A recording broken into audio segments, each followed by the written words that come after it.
جدیدی؟ من مارک جیمزم. این کوین جکسون تیلور و من. سلام، اسمت چیه؟ جان. از دیدنت خوشحالم. اهل کجایی؟ سانتافه. نیو مکزیکو. اونجا تو بازی هم میکردیم؟ فوتبال؟ آره. نه. بازیای دیگه چی؟ بیسبال، والیبال، پینگ پونگ؟ نه. خب باشه. اشکالی نداره، اصلا مهم نیست. ما همیشه از تازه وارد استقبال میکنیم. گوش کن، هرچی خواستی به ما بگو، باشه؟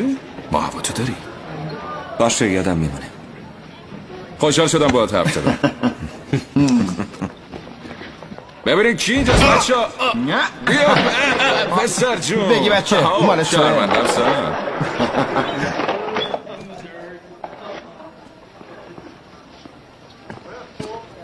ممنون.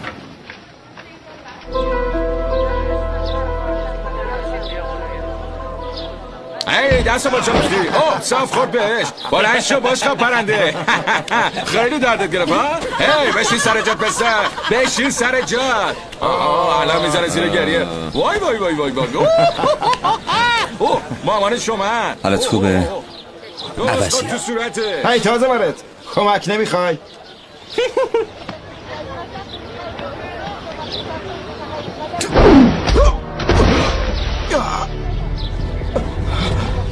وای خدای من، حالم خوبه، برم کنیم.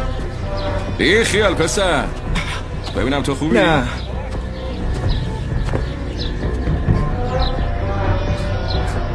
عجب بازوهایی داری. آره، نمیدونستم.